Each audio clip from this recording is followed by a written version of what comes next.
Hey, good morning, friends. Mark Holmes here with my buddy Cowboy Joe Boo. And as always, thank you guys for watching, commenting, and subscribing to the Joe Boo Sports Report. Without you guys, man, this literally does not work. Let's get open for business here on this Tuesday morning. My God, guys, we are less than a week away from the beginning of free agency. Next Monday, legal tampering begins. And that's where teams can go ahead and start working out deals for free agency. I know it's crazy that the NFL seems so far away, but right now we're only 184 days, 12 hours, 15 minutes, and 20 seconds away from kickoff. I know that sounds like a long ways ago, but when I got this clock, it was like 225. That quick, boom, we're already dealing with free agency. Now we know DeMarcus Lawrence has been tagged by the Dallas Cowboys and is not happy about it, and he is definitely putting a gun to their head to try and get this deal and stuff worked out, saying he will not practice, will not get his shoulder worked on until he gets a deal. And they'll get it worked out. It's just a matter of time. But in other news, we all know that the Dallas Cowboys are changing a little bit. They are looking to be all in. There is a sense of urgency like there hasn't been in a long time in Dallas to win the big one. And you can see that in the news that we keep hearing. We're hearing about the Cowboys knowing their needs, running back, tight end, defensive line, safety. We know they've talked to Earl Thomas's people at the combine, and we know Earl Thomas has talked about $15 billion. We've got Jason Witten back out at tight end, bringing him back, making the offense much more Dak Prescott friendly. And they've talked about wanting to bring back Cole Beasley, but it may not be a reality because of what his salary demands are, unless he goes out there and finds out that the market may not be as big as he thinks. So the Cowboys realizing that running back, it's a tough position. There's not a lot of longevity. I, for one, have been saying I like the concept of having two backs in there, a change of pace, a guy to help spell and keep Zeke Elliott fresh. Make no mistake about it, Zeke Elliott is the engine that drives this team.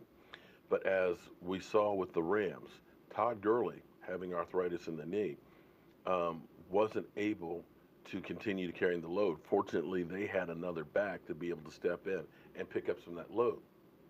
He wasn't Todd Gurley, but it was better than having nobody there. And in the reality to me is you cannot run Zeke Elliott the way you do, constantly pounding him up the middle 25, 30 times a game and think that his career is going to have any longevity to it. You need a change of pace back. You need a guy to help spell him. You need a 1-2 punch. And I've talked about remembering how the Washington Redskins had John Riggins, who was the bruising back, the diesel. But then they also had a Joe Washington to throw a curveball at you.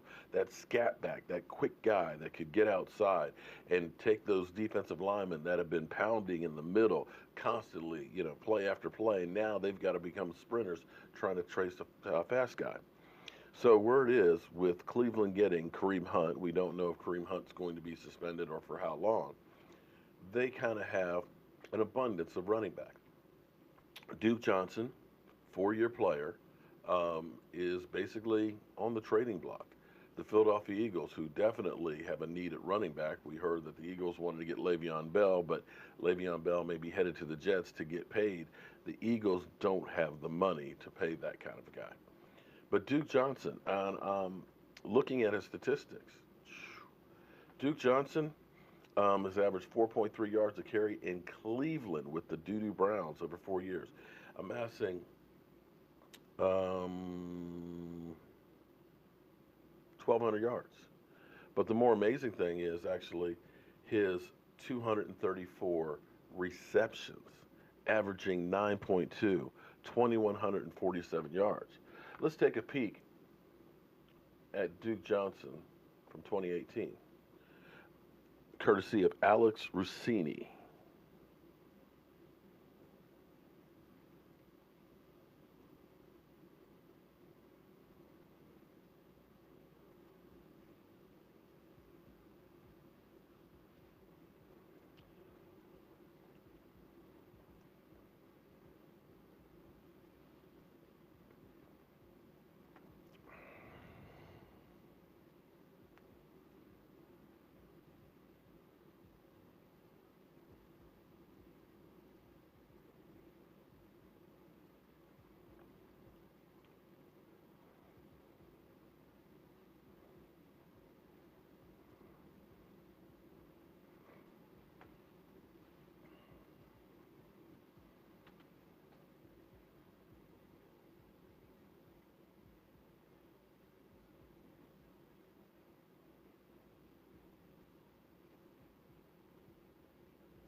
not too shabby in the fact that he plays in the black and blue division against the Ravens and the Steelers. Um, Definitely bodes well to being a pounding back. But you can see he's got speed that can get outside.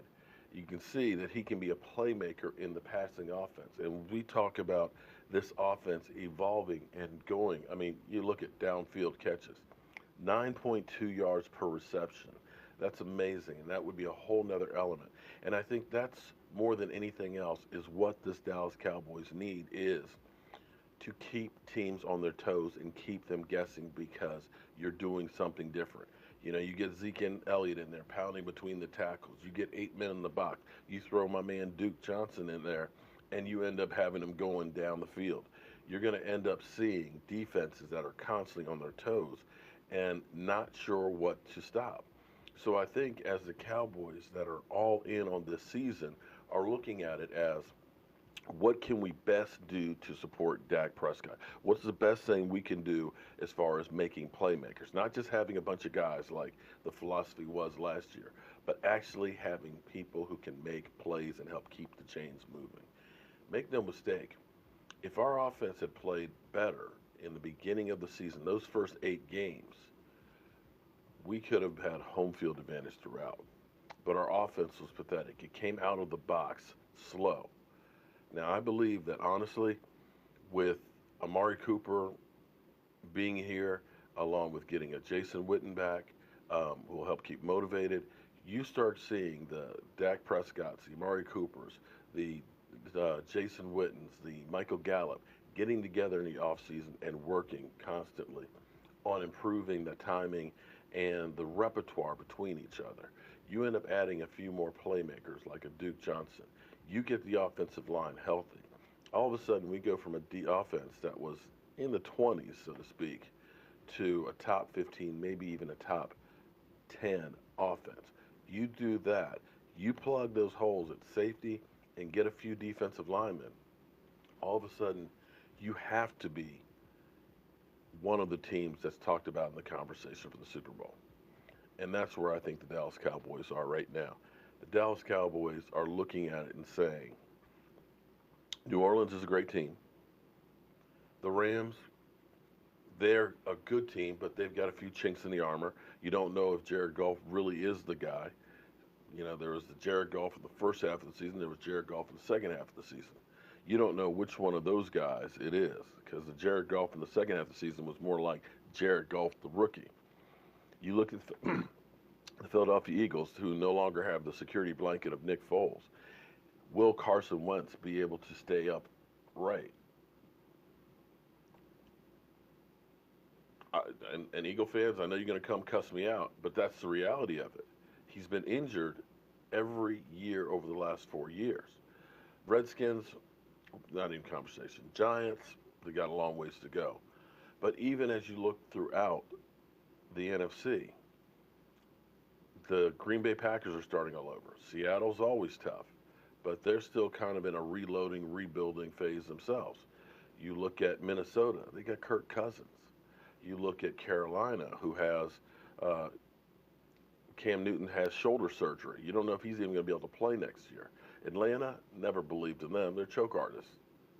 Tampa Bay, forget about it. So as you go through the landscape, there's going to be some teams that are going to surprise you. Maybe it's the San Francisco 49ers that comes out of left field. Maybe it's the Bears end up following up with what they did last year. But if you're the Dallas Cowboys ownership, you got to look and say, I've got as much talent as everybody else. If I can add a piece or two here to get an extra advantage, we've got a chance. And that's all you want in football, is a chance to be able to prove yourself. So we'll see what happens with my man here. We'll see if the Dallas Cowboys make a move. Let's see if it ends up being a bidding war for Duke Johnson. But at least the Cowboys aren't like after 2016 looking at it and saying, we're good. All we have to do is run Zeke Elliott. We got the best offensive line in football. They are not satisfied with where they ended up. They are still hungry and want more. And that, my friends, is the difference between the Dallas Cowboys. when we've had success, just kind of kick back and relax. Right now, instead of kicking back and relaxing, they're pushing their foot on the pedal to speed this thing up. All right, I got some work to do in the shop. I got a whole bunch of cabinets and things to build, but as always, I want to thank you guys for watching, commenting, subscribing, and being part of the Joe Boo Sports Report. And don't forget, Saturday, Miss Jackie will be at the Maverick Bar um, between 2 and 5. So that way, if you want to go by, have some wings, have some beer and everything else, and sign the shirt, it will be there. So I'm trying to get that shirt covered up. It's been in Lake Charles with my good friend Deidre, and she's passing the torch on to Deidre. And from there, it's going to Sandman, who will be in San Antonio. So it's making its way out there, and I'm hoping that you'll get an opportunity to sign it as well, because it's going to DAC in a couple weeks. I'll see you guys soon.